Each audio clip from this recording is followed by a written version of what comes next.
और बात संग उसके अंदर चला गया है। आगे हमें टेम्पल के अंदर दिखाते हैं जहाँ आर्किटेक्ट रूल्स वाले स्टैचू को तोड़ के बाहर आ जाता है और वो जुनू से कहता है तो तुम यहाँ तक आ ही गए। जुनू मन में कहता है क्या उस स्टोन की स्लैब को तोड़ना ठीक है। फिर वो आर्किटेक्ट से कहता है मुझे लगता है उस कहे गए कमांड का कोई मतलब था ही नहीं। आर्किटेक्ट कहता है उनका कुछ मतलब था लेकिन अभी वो बिल्कुल भी इम्पोर्टेंट नहीं है। जुनू आर्किटेक्ट से कहता है क्या तुम ही हो जिसने मुझे यहाँ पे बुलाया है। आर्किटेक्ट कहता है कि हाँ। जुनू आर्किटेक्ट से पूछता है क्या तुम कोई मैजिक बीस्ट हो। आर्किटेक्ट जुनू से कहता है तुम गलत सवाल पूछ रहे हो, मैं कौन हूँ ये पूछने के बजाय तुम्हें ये पूछना चाहिए कि तुम कौन हो। आगे हम देखते कि सारे स्टैचूज हिलने लगते हैं। आर्किटेक्ट जुनू से कहता है अब ये तुम्हारी आखिरी टेस्ट होगी, अगर तुम आखिर तक अपने पैर पर खड़े रह पाए तो मैं तुम्हें सब कुछ बता दूंगा, ये तुम्हारा रिवॉर्ड होगा। जुनू अपने फोर्थ शैडो को समन करने लगता है लेकिन आर्किटेक्ट चुटकी बजा के एक्सेस को डिनाई कर देता है और वो जुनू से कहता है ये अभी नहीं होगा, ये एक टेस्ट है, इसमें चीटिंग बिल्कुल भी अलाउड नहीं है। आगे हम देखते हैं कि सिस्टम मैसेज देता है कि job specific skills final test के लिए परमिटेड नहीं है। आर्किटेक्ट जुनू से कहता है सिर्फ तुम हो जिसे मैं एक्सेस करना चाहता हूँ, मुझे तुम्हारी एबिलिटी से कोई भी लेना देना नहीं है। जुनू के सामने मैसेज आता है वो अभी किसी भी पॉइंट्स को परचेस नहीं कर सकता, ना ही वो शॉप से अंदर से किसी आइटम को खरीद सकता है। इसके साथ ही क्वेट से मिले हुए कोई भी आइटम अभी वो यूज नहीं कर सकता। इवन स्टेटस रिकवरी के लिए अब वो लेवल अप के रिवॉर्ड्स का भी यूज नहीं कर सकता। ये सब देख के जुनू काफी ज्यादा हैरान हो जाता है। आगे सिस्टम और एक मैसेज देता है और वो उससे कहता है फाइनल टेस्ट जब तक कंप्लीट नहीं होता तब तक तुम इस रूम से बाहर नहीं जा सकते। आगे हम देखते हैं कि सारे स्टैचू जुनू पे अटैक करने के लिए आ जाते हैं। जुनू कहता है तो क्या ऐसा कुछ होने वाला है, मुझे नहीं लगता कि मेरे पास अभी कुछ यूज करने के लिए नहीं है, मैं अपनी इन्वेंटरी को अभी भी यूज कर सकता हूँ। ठीक है, अगर बात ऐसी है तो मैं इन सभी को अपनी स्ट्रेंथ से हरा दूंगा। आगे हम देखते हैं कि एक स्टैचू जुनू पे अपने वेपन से हमला कर देता है पर जुनू अपने हाथ से उसके वेपन को पकड़ के तोड़ देता है और टूटे हुए हिस्से को वो स्टैचू के सर पे मार देता है। वो हिस्सा स्टैचू के सर के बीच में घुस जाता है। जुनू एक जंप लगा के उस हिस्से को अपने पैर से अंदर पुश करता है और आगे वो अपने डैगर को निकाल के पहले उसके वेपन को काट डालता है और जंप लगा के उसके सर के पीछे हमला कर देता है। तभी एक दूसरा स्टैचू जुनू पे तीर से हमला करने लगता है और जुनू उसके तीर को दो हिस्से में अपने डैगर से काट डालता है और तुरंत जंप लगा के वो तीर के नुकीले हिस्से से स्टैचू पे हमला कर देता है। इसकी वजह से स्टैचू का सर टूट जाता है। जुनू फाइट करते समय अपने मन में कहता है मैं इसी पल का इंतजार कर रहा था, नहीं मैं इसी पल के लिए जी रहा था। ऐसा कहते हुए वो बाकी सारे स्टैचूज पे हमला करने लगता है। ये सब देख के आर्किटेक्ट कहता है ह्यूमन की बॉडी होके भी तुमने काफी ज्यादा कुछ हासिल कर लिया है, तुम्हें ऐसा ग्रोथ देख के मैं काफी ज्यादा इम्प्रेस हो गया।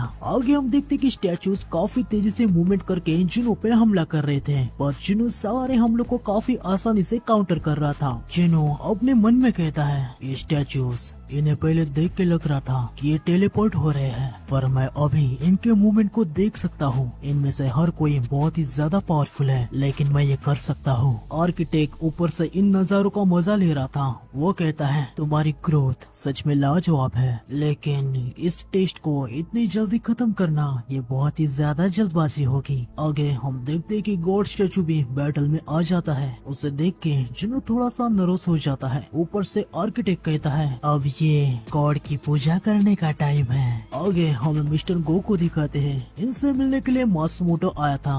मात्सुमोटो मिस्टर गो को एक डॉक्यूमेंट देता है और कहता है इस कॉन्ट्रैक्ट में यह है कि हम जेजू आइलैंड के सारे एसेंस्टोन को छोड़ रहे हैं। ये सुन के मिस्टर गो थोड़े से हैरान हो जाते हैं। वो मात्सुमोटो से कहते हैं लेकिन तुम ऐसा क्यों कर रहे हो। मात्सुमोटो कहता है क्योंकि इसके बदले हम संगजुनो को हायर करना चाहते हैं। मिस्टर गो का इंटरप्रेटर उनको ये सब बता रहा होता है। मिस्टर गो मात्सुमोटो से कहते हैं मुझे माफ कर देना पर संगजुनो का हंटर एसोसिएशन से कोई भी संबंध नहीं है। अनिकावा यह सब कुछ मात्सुमोटो से कहती है। आगे मात्सुमोटो कहता है मुझे इसके बारे में पता है, हालांकि हम कोरिया के हंटर एसोसिएशन की हेल्प के बिना उससे हम कांटेक्ट नहीं कर पाएंगे। मैं आपसे कोई अच्छी बात रखने को नहीं कह कागेरा, मैं बस इतनी मांग कर रहा हूँ कि हमें उससे बस बात करनी है। ये सुन के मिस्टर गो काफी ज्यादा हैरान हो जाते हैं। वो मन में कहते हैं, मुझे यकीन नहीं हो रहा कि वो उससे सिर्फ बात करने के लिए इतना ज्यादा अमाउंट देने के लिए तैयार है। ये इसलिए कर रहे हैं क्योंकि इनके पास अब गोतो ryuji नहीं है और हाल ही में टोक्यो में जो एस रैंक का गेट अपीयर हुआ है उसे ब्लॉक करने के लिए अब इनके पास पावर नहीं है। संग जुनू के परफॉर्मेंस के रिकॉर्ड को देखा जाए तो ये कोई बुरी ऑफर नहीं है, लेकिन फिर भी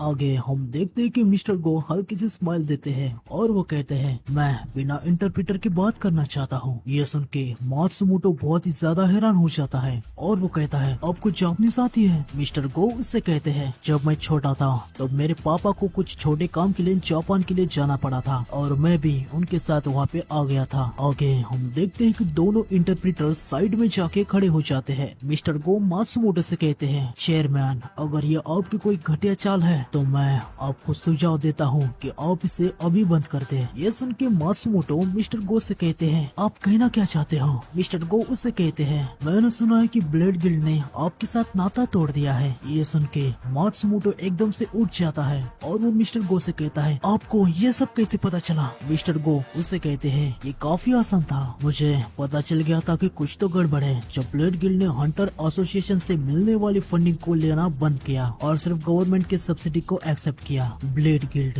हंटर एसोसिएशन के इशारे पे चलता था क्योंकि गोतो ryuji सभी एस रैंक हंटर को संभाल लेता था। उसकी वजह से आप जैसे चाहे वैसे जरूरत के हिसाब से उनसे काम निकलवाते थे, लेकिन अब वो नहीं होगा। अब ब्लेड गिल्ड अलग हो चुका है, इसकी वजह से दूसरे गिल्ड में पावर का संघर्ष हो रहा है और इससे कंट्रोल करने के लिए एसोसिएशन गिर रही होगी। मैंने सही कहा ना मिस्टर मात्सुमोटो? अगर ये गेट ठीक से ब्लॉक नहीं हो पाया तो सारी रिस्पॉन्सिबिलिटी आपको ही लेनी होगी। भले ही गोतो ryuji के इरादे कुछ ठीक नहीं थे पर वो जापान को रिप्रेजेंट करता था। हम देखते हैं कि मिस्टर गो एक कैमरे को निकालते हैं और उसे टेबल पे रख देते हैं। आगे वो मात्सुमोटो से कहते हैं, गोतो ryuji की डेथ ब्लेड गिल्ड के नीचे गिरने का कारण है। जापान के गिल्ड्स के घटिया मैनेजमेंट और उनके संघर्ष, इसके साथ आपकी चालाक चालें ये कारण है जो बलिदान हुए। अब इन सब का बोझ आपके कंधों पे आके गिरा है। कैमरा को देखते हुए मात्सुमोटो कहता है, वो क्या है? मिस्टर गो उसे बताते हैं, ये एक कैमरा है जो तुम्हारे रिसीवर से कनेक्टेड था। ये गोतो के किसी टीम के पास था। इस कैमरा की वजह से मिस्टर गो को मात्सुमोटो के सारे कांड पता चल गए थे। आगे मिस्टर गो रेज में आ जाते हैं और मात्सुमोटो पे काफी ज्यादा गुस्सा हो जाते हैं और आगे वो मात्सुमोटो से कहते हैं, क्या तुम्हें सच में लगता है कि मुझे कुछ भी पता नहीं चलेगा? ये समय आपको ऐसे स्टोन दे के जिनों के साथ बातचीत करने का नहीं है। इस कैमरे के अंदर जो इंफॉर्मेशन है अगर वो पब्लिक हो जाएगी तो जापान को तुम्हारे घटिया कारनामों के नतीजों को भुगतना होगा। लेकिन आगे हम देखते हैं कि मिस्टर गो उस कैमरे को कुचल देते हैं। यह सब देख के मात्सुमोटो काफी ज्यादा डर जाता है। आगे मिस्टर गो उसे कहते हैं, मैं इतना ज्यादा पत्थर दिल नहीं हूँ कि कुछ ऐसा करूँगा। मैं नहीं चाहता कि पूरा देश नहीं पूरा एशिया एक आदमी की वजह से मुसीबत में पड़ जाए। इसके लिए तुम्हें संग जुनू को शुक्रिया करना चाहिए। तो आज के एपिसोड में बस इतना है, मिलते हैं नेक्स्ट एपिसोड में। सायोनारा।